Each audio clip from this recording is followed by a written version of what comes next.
It is finally here. The day Rob comes back into the fold. Get off that wagon, Rob. It never took any of us very far. Welcome to Brewmance on the Radio. I am your co-host, Mike Russell. He is your other co-host, Rob Hunter. And this is Arizona's only craft beer radio show. Thank you for hanging out with us. And Rob has been dry. And I mean dry. Like boring dry. I kid because I love for 2 months. And today he's back in the fold, and we're starting with his very favorite at the tippy top. What is it, Rob? Helton Brewing's Northeast IPA. I'm so excited. I'm just going to open this right here in the microphone for you so you can hear me open my first beer in 61 days. Nice. Oh, 61 days, bro. I know. 61 days. I've had some NA beers. Those have been fine. But here we go. I'm just going to wait and let it settle for just a second before I take this first sip. Going in. Well, okay, go in now. I'll start talking about your journey. You go ahead, buddy. He was doing NA beers for the first month, and then he was doing different kinds of non-alcoholic gin drinks, and that was just boring and awful. And now he's back in the fold, drinking beer with his buddy like we were meant to do. Wow. How you doing, pal? How's it feel? Oh, man, that's delicious. That's why we started with this one. So we're going to kind of run through, I think, my favorite beers in the month of March here on the Brewmance on the Radio. So we've got Brian Helton's Northeast IPA because it's just such a lovely beer. This is one of those dangerous beers where you can sit down and you can have 4 before you know it. And you're like, ooh, what's the Uber wait time? Yeah. A couple of these are coming to, I'm going to bounce out of the show here and go head to the lake. And some of these are coming to the lake with me. And of course, it's just the way it is. So I'm very excited. Welcome back, buddy. We'll take this slow so you don't fall off of your chair. I did eat a big hearty meal before I came in, knowing that tonight was going to be a big night. So let's do this thing. Let's do this. I just want to quickly say that one of the main lessons that I got out of this is that pushing yourself, making yourself uncomfortable, you learn about yourself. So I learned about where my urges are when it comes to drinking beer. And I find that Saturday, I always have beer urges. Saturday afternoon, there's something awesome about hanging out on a Saturday afternoon, especially living here in the Valley in the winter when it's 65, 75 degrees out. You just want to go sit outside and crack open a beer or sit somewhere on a patio and just drink beer. Oh, so good. I will say non-alcoholic beers are pretty good too. That's another takeaway. They're pretty good. So if you're looking for a space or if you don't drink, those are pretty good options for you. But it's about approaching life the way you want to. Ultimately, after the 60 days, it's like, okay, now I'm in a pretty good spot. Now, if I want to adjust how I drink, when I drink, I feel like I'm in control of that. So now I'm back sipping on a real beer, and it tastes amazing. That's the other part, too. Depriving yourself of something for 60 days. Oh, you're going to enjoy the hell out of it when you get to do it. Delayed gratification, buddy. I'm telling you, that's to an extreme. But, so I'm excited for you, and I'm excited for the small change that happened with me when I was kind of doing a little bit of the challenge with you, and I was in spirits for the first month, and then I was doing light beers in the second month. I realized that you have 4 light beers, I'm done. And I'm not talking about alcohol wise. It's just like, I don't want another one, but I want a good beer. I want a non-light beer when I'm in there. But like you said on Saturday afternoons, I just learned that I don't want to deprive myself of something. I just don't. I believe that life's too short. So make it sweet, have some fun, absolutely, have some good stuff. And I want to, on the weekends when I do my whatever honeydew list or whatever I have to do, I want to have a beer in my hand. And that's what I'm not going to not do. Yeah, absolutely. And because depriving yourself is not the way to go necessarily, but if you use that as an opportunity to learn about yourself, your urges, why do you need to drink beer? Why do you want to drink beer? What excuses you tell yourself, which I've kind of worked out over the past 60 days. So now I feel pretty good about, okay, where I'm at, now I'm going to drink beer. But I think I'm going to try to start with a moderated approach and see how that works for me. Like maybe have a beer at a time or 2 beers and kind of go from there. Oh, a beer at a session. I thought you were talking about not two fisting. I was like, wow, way to hold back, Rob. Yeah, wow. Like back in the old New Orleans days when they had 3-for-1 drinks when you went to the bars before 9 p.m. You're like, here you go. Here's 3 beers for $6. You're like, this is the greatest city in America. Whoa. Yeah, that seems Nirvana-ish to me. And it's about Nirvana-ish. Let's talk about this. I was lucky enough years and years and years and years and years and years ago with our pals at Aramark Uniform Services. I got to work with the guys at BJ's Brew House, and that's back when they had 2 locations. I think Brea and Huntington Beach in Southern California were the only 2 locations they had, and they had their corporate headquarters in Huntington Beach, where I lived, where basically my territory was. And I got to know these guys as they started building this giant brand. They started modeling themselves kind of after a cheesecake factory model, and making pretty darn good food and really good beer. And it was cool to see this morning when I was looking through some ideas to talk about on the show today. They're starting a club. They're starting a beer club, and it's basically a subscription service, really, that gets you small batch BJ brews throughout the year. And it's $30 a month. And then you have a 2-month cycle. I'm sorry, $30 up front. And then you have a 2-month cycle where you get the new kind of cool stuff, all the cool kids club and discount at the restaurants and whatnot. And then it goes to another 2-month cycle if you want to keep going. Then another 2-month cycle if you want to keep going. But this isn't just their normal stuff like the Jeremiah Red and the Piranha Pale. This is the small batch stuff that they're doing. They do a lot of good collaborations too, which I just think it's a cool thing. And I love that they're so big, that they've grown so much. It's just cool to see, when I knew them when they were a baby restaurant. That is funny that you went in the original. Now we have some here in the Valley, and they've spread out all across probably the West Coast and probably everywhere. I'm sure Texas, they've got a bunch. But it's also cool because it encourages you to go into the restaurant too. So this is the new model, the post-COVID model. So you're going to get beer, and you get a free Pizookie every 2 months or a free appetizer. And that Pizookie, the dessert cookie, is amazing. Yes. That's that's the reason it's my kid's favorite restaurant. Yeah. I don't blame them for that. And it's funny how we've grown up in taste and how we've, as we adult in our adult years, and we find restaurants and cool places that we like to go, and, little mom and pop restaurants. And we just think that that's the way to go. But then we remember back in the day, even when I first got married, when that whole BJ story was around, that was it. That was like, this is the coolest restaurant in the world. I always want to come here. This is the place I want to be. And the kids are like, yep. That's my favorite restaurant. So you had family agreement, which is fantastic. Yeah. Oh no, that was pre-kids. No, Jody and I were there all the dang time. We lived right off of Beach Boulevard in Huntington Beach, and it was at the kind of the far end of what we would call the Huntington Beach style Beach Boulevard.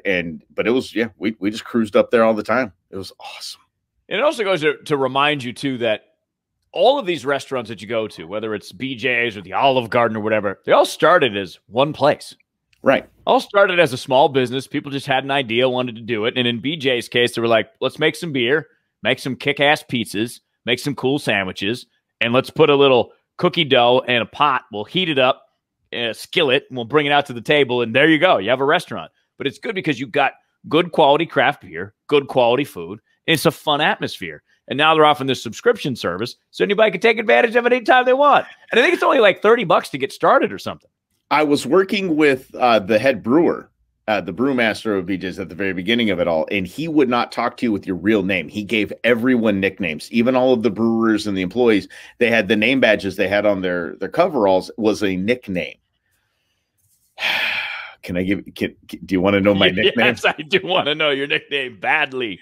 He called me Mr. Peanut, because my initials are MR and my head is shaped like a peanut. So he called me Mr. Peanut. Mr. Peanut was my name. And yeah, there was a bunch of guys, Free Love, Owen, and Owen was from Throw Mama from the Train. He just gave crazy names to everybody, and that was it. Actually, their beer Nutty Blonde was actually named after a hostess that wouldn't stop bugging him about naming a beer after her. And I'm sure she loved that. No, Nutty Brunette. Nutty Brunette. Nutty Brunette. Yeah, that. You probably love that. She's like, that's my beer. Say that to me. I just think it's fun. Yeah. Nowadays, people might get canceled for doing such a thing. But hey, whatever. This was it was a different world when you could just do things. And if people approved, they could approve. But BJ's, good job. Because as we transition into whatever the new normal, which is a dumb phrase, but is going to be, this is going to be the new thing. Because I know that my habits have changed in that I don't feel the need to go out as much as I used to. So how are they going to draw me back out once we're able to go back out in full capacity? And the cool part about those chain type of restaurants, the ones you always went to, it's kind of like comfort food. It's easy to go to those, I think, than the small mom and pops. It's just like, okay, I know they're, mass COVID friendly, whatever they're doing. It's easier to go, I think, to the bigger chains right now for most people than it is the small mom and pops.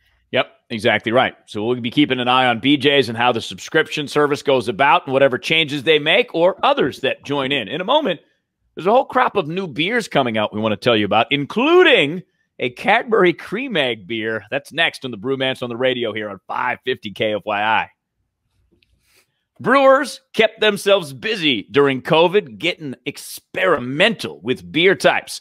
Welcome to the Brewmance on the radio. My name is Rob Hunter. My man's name is Mike Russell. We get together and have conversations over beer. And Mike Russell, for the first time in 60 days, I've cracked open an actual beer. I did a challenge January that extended into February, but now here we are in March, enjoying the now with Brian Helton's Northeast IPA. Woo! Yeah, I went and grabbed mine like 3 weeks ago when you said you were going to do this and you were going to start with your favorites. I knew exactly what you were going to go with, and Here it is. Yeah. Actually, the ones I bought 3 weeks ago, I already drank. And then the other ones I drank, and then this I bought this morning. So yeah, I have to be honest. Yeah, exactly. Because, you have these in your fridge and you're like, ooh, I'm going to drink these. And then all of a sudden you're gone and you're like, ooh, got to buy some more. Do you ever notice this too? And I should talk to Brian about it. Is the wrap they put on the cans, you never really know if it's cold. Oh, like there's some like there's the other cans where you just grab, there's no wrap on it, and oh, okay, it's cold, it's ready. All right. And then the wrap kind of makes it feel like it might not be cold. So I put a few in the freezer that I've put a little too long that were actually cold, but I put in the freezer, and that's no point. Oh, that never ends well. You had a Helton Northeast IPA slushy. No, those are great when they don't bubble over. They don't burst in the freezer. Is kind of what I'm getting at there. But yeah, I dig a little bit of slushy. I ain't mad at that at all. It was like going back to our days in San Diego when I lost my phone in the ocean. We went to a Japanese restaurant and they had Kirin with the ice topper. So it was the like frozen Kirin. Oh man, that was good. Frozen Kirin was great. It was fantastic. And I love it how every time you tell that story, you start with the day you lost your phone. Yeah. Buddy. Monumental day. Well, hold on. I would say that the frozen Kirin was more life-changing than the loss of the phone. Yeah, because I was just like, great, phone's great, gone. And I didn't have a phone for 3 days. It was actually very glorious. I'm like, yeah, I don't have a phone for 3 days. I feel so free. Here's what we did. We lost a lot of the Ballast Point footage that we had on your phone. Yep. So, which the silver lining there is we just need to go back to San Diego. Got to go back. I'm down. Now, especially we can go to Disney. We can go to Disneyland. They got Ballast Point actually has a spot at downtown Disney right now in Anaheim. That's when you know you've made it. When you're a craft brewer and you make it in downtown Disney. You done come up, champ. You've definitely done come up. No question about it. And Carl Strauss has a presence in the actual park, which is cool too. They have that truck in California Adventure. Been there many times. They actually have now a craft beer garden. We've got to get out there and make something happen because they have a craft beer garden out there that it has a lot of different beers, not just the Carl Strauss stuff. The Carl Strauss stuff is good, but they have a lot of other stuff. The Stone is there as well. I think they kind of stuck with the non-corporate owned breweries, which is pretty cool. So which is surprising for Disney. That's true. But but Disney gets what's going on. They're pretty smart, pretty sharp business folks. Yeah. So we're talking to you, Newsom. Open up Disney. It's outside. We're gonna be fine. It'll be just fine. It's okay. Keep Small World closed if you want. I don't care, but just let the roller coasters and things be open. Here's the deal. I don't want to sit by anyone on a ride anyway. We can social distance. That's fine. That's fine. Indeed. Just keep that space. I don't even want to sit by my own family on a ride. Need my space, man. Back up. Okay, we got to tell the story. I got to tell the story of my dad. 6'5". He was 300 pounds if he was an ounce. And my mom at the time, she was mom. She was portly at the time. She was a little bigger girl. And we got into the Matterhorn. You remember the Matterhorn toboggan ride? It was the one where basically it was just a bench seat straight. Built in like 1940 for people in like 1940 size. Hey, thank you. Yes. So my dad had to get in, and then my mom came and sat down between his legs, and basically all of the space was taken at that point. So he really had no place to put his hands. So he basically could grab her breasts is all really he could hold on to. That was all he could do. And then they were in the car behind another car. So it was kind of attached to the two different cars. So there were some people we didn't know in the front car. And so my dad gets nervous. And when he gets nervous, he laughs like our buddy Pablo, because he gets nervous on roller coasters. So he started going, and while his hands are. Yeah. And he was laughing because he was holding onto my mom's boobs. And so they get through the whole ride. They get through the whole ride, and I'm not kidding. They get done with the ride, and they stand up. And my mom is 5'3", 5'4", and my dad was 6'4", 6'5". And so the people that were in front of them, the man turned around and looked at my mom and said, "Look, I have to tell you, your laugh made my entire ride. That was so fantastic." And she goes, "That was my husband." And he just looks up at him and goes, "Oh my goodness." Awesome. Disney brings out the kid in all of us. I'm telling you. Oh, he loved him some Disney. Good grief almighty. Yeah. And oh my goodness, now that there's beer there, because he passed before that happened. Oh my gosh. He would have been a star of the Brewmance Disney editions. Let me tell you. Awesome. He's there. He's like, "Oh, there's Dad living at Disney again, drinking more beer." Yep. Go to our Disney correspondent. And what's on tap?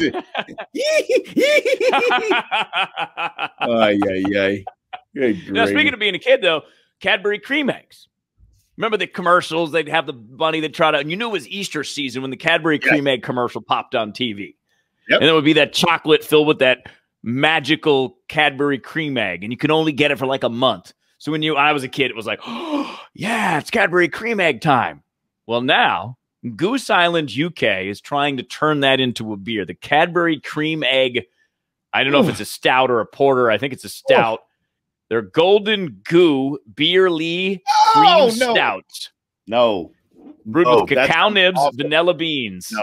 That mirrors the candy's super sweet, ultra gooey innards. Sounds disgusting. See, that's the thing. That's the reason why I have trust issues with donuts. You bite into them and there's like cream inside them. I hate that. I hate the texture of the whole thing. The Cadbury eggs, never ate once. Man, missing out. Am I really? I haven't had one in years, but no, because I think the Reese's peanut butter egg, way better. Okay. The Cadbury cream egg is like a classic. The only problem is that beer is only going to be made in the UK, so we can't even sniff it. Can't even try it. Oh, the UK can have it. You can let us know how it tastes. That's great. You just go ahead and, send us a review. Do not send us the beer. What if somebody made a peanut butter cup beer? I'm sure somebody had. I know there's a peanut butter cup stout. I think Uncle Bear's has a peanut butter cup stout that's pretty good. Okay. And there's a couple others that have peanut butter in there. I was like, it's gimmicky. Yeah. It's good. It's like, try new things. But how about smells like buffalo beer? Smells like buffalo. Brickyard Brewing Company has created the Smells Like Buffalo Pilsner. How is that? No. We don't need this. No. Smells the smell of Cheerios made at the General Mills plant, that is. So why is it called Buffalo? Oh, I see. Because it's made in Buffalo, so the air around it smells like Cheerios. Thank goodness sakes. I've been to Buffalo. I didn't smell any Cheerios until I was peeing. But I didn't smell any Cheerios usually. Yeah, I don't remember that smell either. Because I went to a Buffalo Bills game back in 2003. Saw the Patriots play the Bills. Yeah. The Patriots got demolished by the Bills, but the Patriots went and won the Super Bowl that year. So it was whatever. But it's technically in Orchard Park. It's not even in Buffalo. So I don't even know if I actually went to the city of Buffalo. I went to Untitled Park in Buffalo. I don't even know what that is. That's Heart Buffalo. That's a minor league stadium. Nice. Yeah. Duntire Park. And Brickyard Brewing Smells Like Buffalo. That's fine. But Rob, you and I were having this conversation earlier this week because I want to go on a buffalo hunt. So that's what I thought it was talking about. Like, it smells like buffalo. Big game does not smell good. When you hunt big game, they don't smell good. No. When you cut into them, it smells worse. Yes. Because when we went on our elk hunt a couple of years ago, when our buddy Jim Sr. got his elk, harvested his elk, we had to lift it in the truck. So we're lifting this 800-pound. I'm like, oh my God, this thing hasn't taken a shower in a long time. We need rain. You gotta wash these beasts oh, off. Man, you got to get in some water here, man. Oh, it's very musky. Very musky. Very musky. Woo.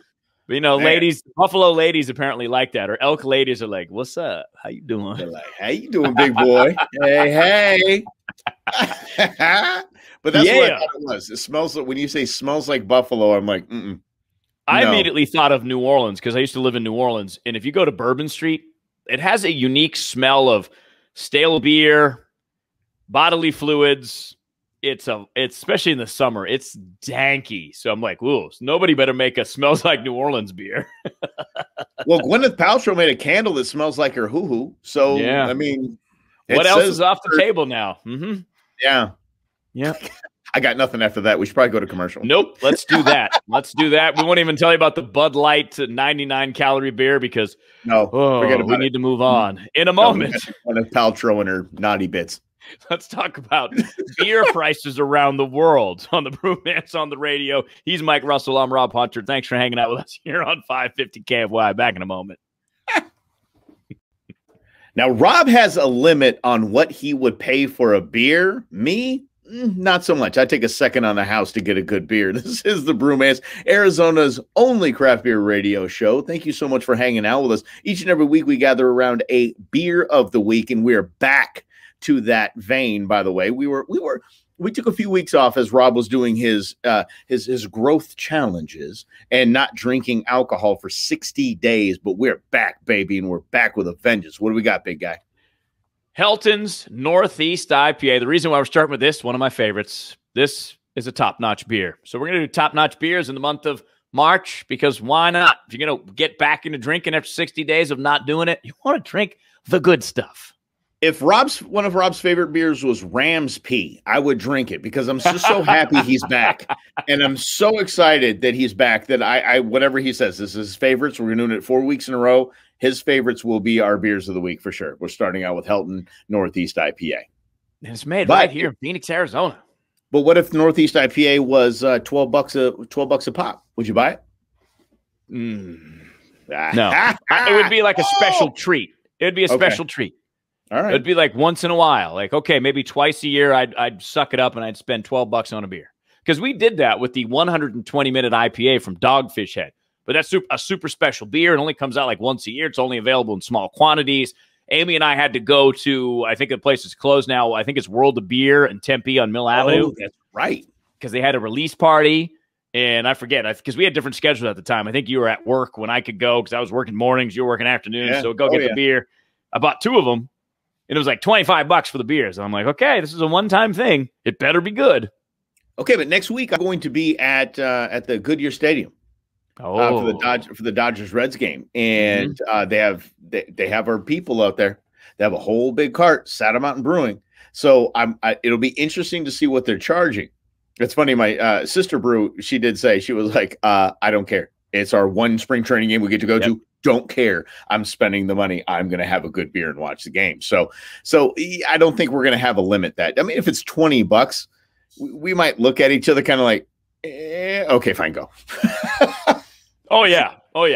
But $25, come on. And that's kind of it, right? It's the special occasion sort of tax that you know that you have a special occasion. If you're only doing something one time, where normally you go to 3 or 4 games during the course of the spring training season, if you go to one and you know it's your opportunity, you got to live in that moment and you got to enjoy it because So I that's like this. What this is, buddy. Did you just come up with that, or is that something you've used to justify stuff in the past?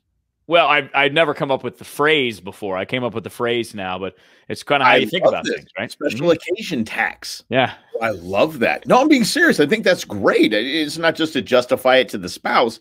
It's that kind of tax you pay for a service, and that service is a very special time doing something. Yeah, exactly right. So you're going to go to Goodyear Stadium, and you're going to watch your Dodgers start to defend their World Series title as they get in the ballpark shape. You're going on a weekday. Enjoy it. That's the whole point.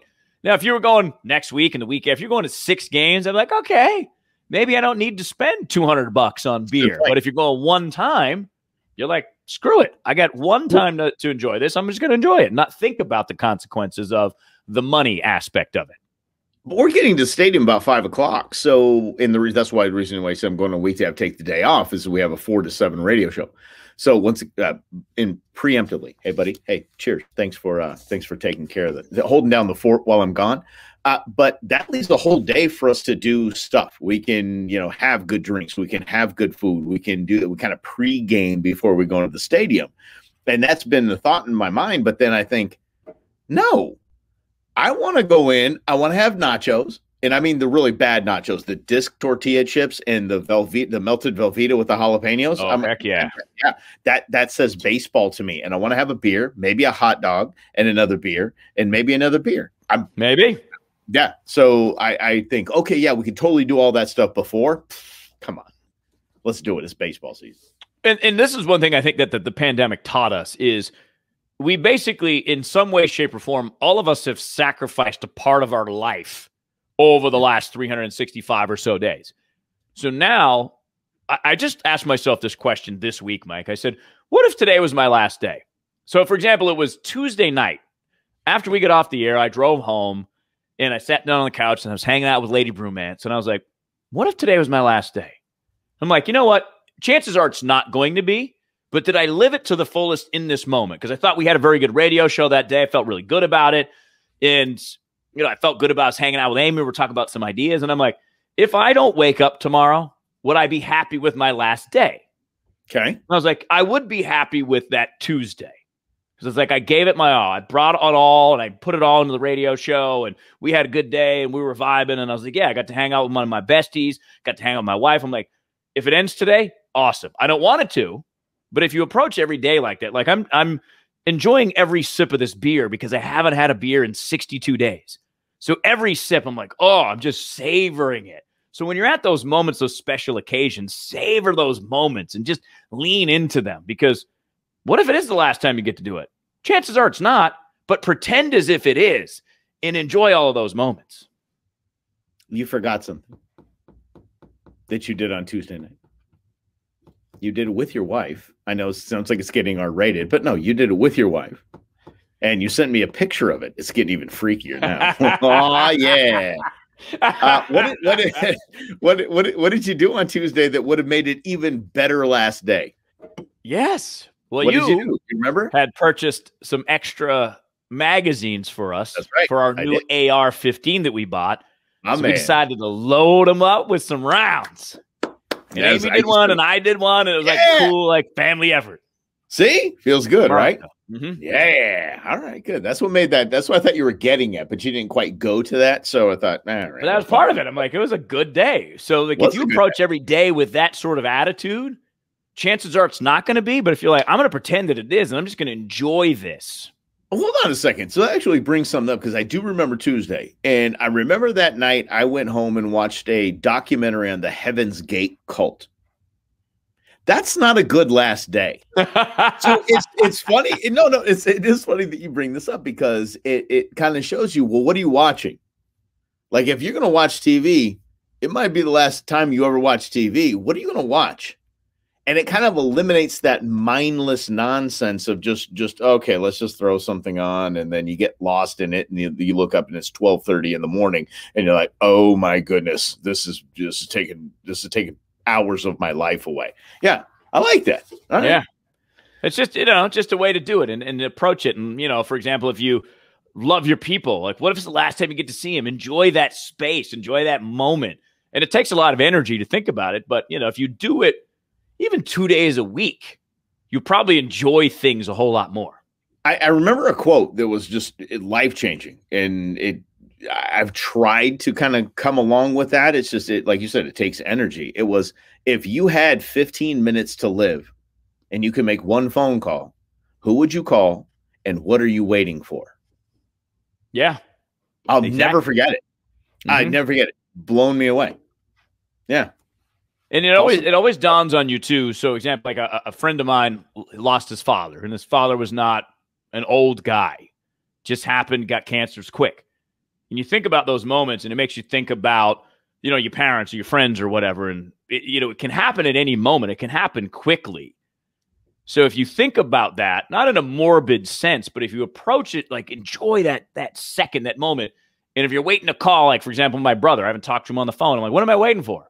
Yeah. What if I don't get a chance to call him again? Call Brother Brew now. Exactly. Like, while we're on the I'll take over the show. You call him right now. My man. So it's just a nice reminder to think of those things and just say, okay, got to do the things that you want to do. And you got to celebrate the people that you love and celebrate the people that make a difference in your life. Yeah. We got mad philosophical in this portion of the Brewmance on the radio. Yeah. We were actually going to talk about beer prices around the world, and here we are trying to change your life and getting you to call your mom for the first time in 30 days. Wow. This got weird. So what happens when you don't drink beer for 60 days and you have that first sip? It's just like, oh, yes. Thanks, enjoy Brian. Everything. I know. Look what you did. But this is the whole point, though, of drinking beers. We'll get to beer prices here in just a moment. Yeah, don't worry. But the idea of drinking a beer and the idea of creating this Brewmance was this is what Mike and I did. We'd crack open beers and we end up having these crazy conversations, these very interesting conversations. And we're like, we should do this. And in fact, coming up in a couple of weeks, we're going to talk to two amazing chiropractors here in the Valley that we're so excited about because these two ladies are just fantastic people. We want to talk to them about health and wellness and how they just approach life. It's like they wake up, they're smiling, giving you good energy. Oh, it's going to be awesome. Their voodoo that they do. Mm-hmm. I'm telling you. Telling you, it's voodoo. Don't know the voodoo that you do. Damn right. Exactly. Hey, we'll so talk in about a moment, beer prices next, though. We will do that here on the Brewmance on the radio. His name is Mike Russell. My name is Rob Hunter. You can find us on Instagram at _Brewmance. Facebook, type in the Brewmance. YouTube, we got a bunch of beer reviews on there as well. Check us out. We'll be back in a moment here on 550 KFYI. Beer prices around the world. We got a little distracted. We got a little philosophical. Sometimes it happens on the Brewmance on the radio. The idea, crack open a beer, crack open a drink, have a fun, interesting, open-minded conversation. My name is Rob Hunter. His name is Mike Russell. Each week we grab a beer of the week. We are back on it after 60 days of resting for me. Mike, what are we drinking today? Oh, it is Brian Helton's Northeast IPA. It is one of Rob's faves. So his first step back into the world of alcohol, of course, started with the first step was Brian Helton's Northeast IPA. And it does get into that sense, which we'll talk about more of the beer in just a second. You got to remember, life is short.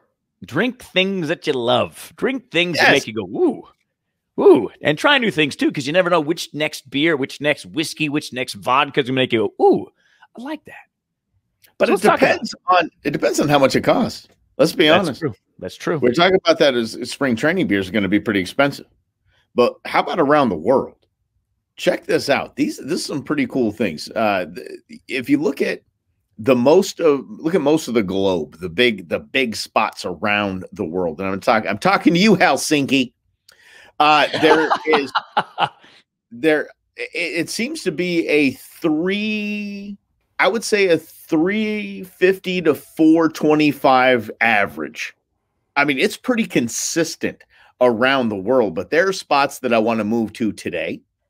And there are spots that I would stay away from. I'm talking to you, Qatar, at $11.26 as an average price for beer. A pint of beer. A pint of beer for $11 as an average. Now that's okay. That's Qatar, by the way. So they probably got. I mean, you're probably drinking out of a solid 14-karat gold glass. It's just taxes because they discourage drinking in Qatar. Dang it! Then I'm not moving there. No, no, not by any stretch. How about Buenos Aires, Argentina? That's a buck of beer. That's awesome. I'm going.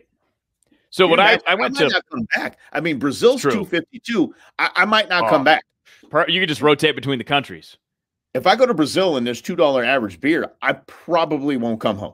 Yeah, exactly. Exactly. So that's one of the things I love to do. You know me, I like to travel internationally, and I like to drink in international countries because you get a sense of the vibe, right? So you're going into a bar and you're hanging out.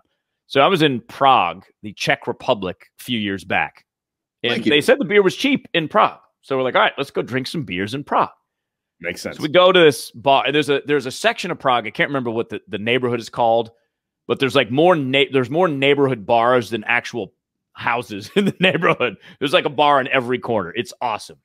You had me at bar in every corner. Exactly. So we decide. So it was Lady Brewmance, our buddy Rob, and me. We're like, all right, we're going to go shoot some guns because there was this thing that was advertised as shooting guns. So we go and we end up at the office and we're like, oh, and they were closed. So we were so disappointed because we wanted to go shoot some guns in Czech Republic. How cool is that? in the world did I miss out on this? Well, we missed out on it too. Oh, okay. Yep. So we decided, I'm like, okay, let's go to the bar. So we go to the bar, we're sitting down, and there's a guy in there, and he's smoking a cigarette. And I'm like, okay, so this is like 2015 or something. And then I'm like, okay, so they can still smoke in a bar. That's a negative. But then we're like, all right, let's get some beers. So we order 3 beers, and we order 3 waters. And we order 3 more beers and 3 more waters. And we get the bill at the end, and we look. The beer, cold, crisp pint of beer, was cheaper than the water. The beer was like $1, and the water was like $1.10. No way. Yes. Okay, let's talk about that beer though. I mean, did you just order a beer? Did you have a choice of different types of beer to order? It was like old school, like light dark, basically. Okay. Yeah, it was like that beer served this beer. So it's like the light beer, and then there was the darker beer. And we went with the light beer because obviously Czech is known for their pilsners. They invented it. And let me tell you what, for $1.05 or whatever it was, man, it's cold, it's crisp, and it is refreshing. It is enjoyable. I don't think I'd leave. I think it'd be tough to get me to go. Yeah. I mean, when I mean go, I mean leave. Mm-hmm. Yeah. That's absolutely crazy. Look, but I like that I see, you look at the United States, $4.75, $4, 75 cents. It's the same. I think that's cool. It's a lot like Pliny. It reminds me of Pliny. Let me tell you what I mean by that. Pliny the Elder is one of the best beers ever made. And it's hard to get. They've done that intentionally. Their distribution is done intentionally, so it drives up the demand for it. But the demand is so high in certain places that you would think they're charging $25, $30 for a bomber. They could get away with it. Absolutely. They're charging $5.99. Like that's the most expensive bottle I've ever bought of Pliny the Elder. It's just $5. No, we want the demand to be there, but we want people to have it, and we want everybody to be able to afford it and enjoy it. I just think, tip of the hat to Russian River for doing it that way. But you see globally, we're talking about the same dang price of beer with a few exceptions all around the world. Japan's a little bit more expensive. I think it says it's 6 something on this, almost $7. But it's cool. I mean, it's a different kind of vibe in Japan because, again, going back to international travel, Lady Brewmance and I went in 2018, and we sat at a craft brewery in Tokyo. And it was cool because the bartender was Japanese, and there was 2 American guys in there with us. So it was like the American people are hanging out in the Japanese craft beer bar at like 11 o'clock in the morning or something. Nice. So it was pretty fun. It was, but it was a little bit more on the pricier side. It was like $8 for a pint of craft beer, but you're like, whatever, I'm in Japan. Again, going back to that, what we talked about a moment ago was the special occasion tax. Certain places you're going to pay a little bit more for a beer, but it's a special occasion, so you do it. But you went to when you were in Japan, I remember a picture of you and Lady Brewmance. You're at this long table with a bunch of people that you've never met in your life, and it all seems like y'all are vibing. Was that the same place? Different place, because we drank a lot when we went on that Japan trip. So that place was we had hired a tour guide, and he was a French guy that spoke French, English, and Japanese. And he lived in Japan for like 10 years or 11 years or something like that. Well, but he took us to the places he liked to hang out at. So he took us to this local bar owned by a Japanese guy and his wife, and it was like and that was in Osaka, Japan. And that was awesome because he was serving as the translator. They were so welcoming, and we had just a great time in there, even though we didn't speak any language in common, but we drank together. That's the beauty of drinking. It brings people together. Right. Yeah, it was a small place, a tiny little joint. Yeah, exactly. That's cool. Exactly. And it was cool. Very cool.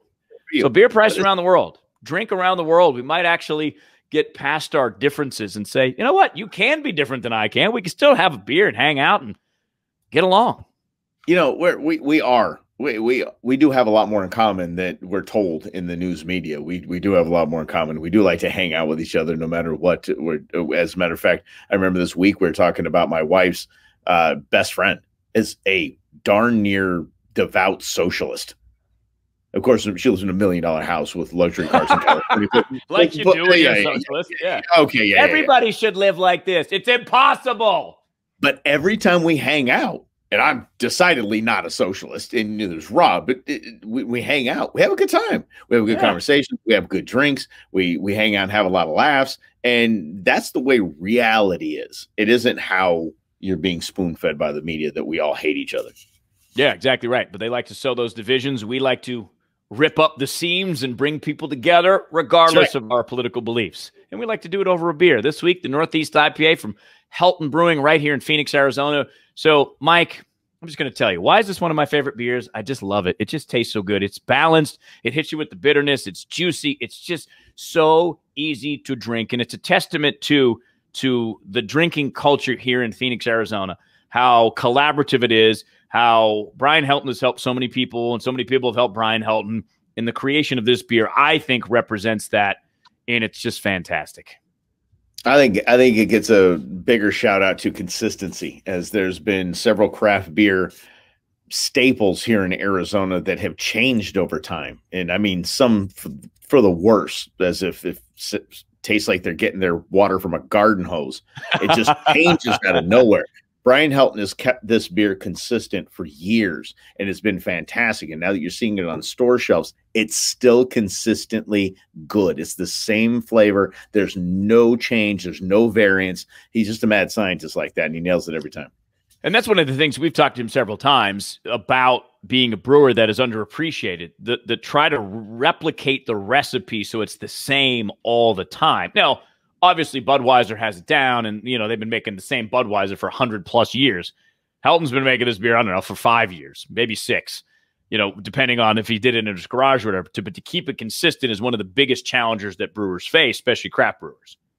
And I think that he needs to be commended for that, because once again, I'm talking about local Arizona beers that have just changed, and it wasn't changing branding and anything like this is the new version, or no, it didn't taste the same as it used to. Consistency is the hardest part. I think the biggest hurdle to jump when you are in the small business / craft brewery world. Absolutely.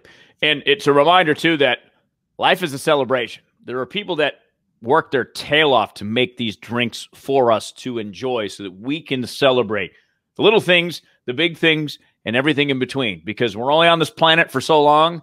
Let's try to make the most of it each and every single day. We are the Brewmance. Thank you for hanging out with us. Find us on Instagram. Find us on Facebook. Find us on YouTube. My name is Rob Hunter. His name is Mike Russell. Back next week, Saturday night, 6 p.m. here on 550 KFYI. Cheers, everybody.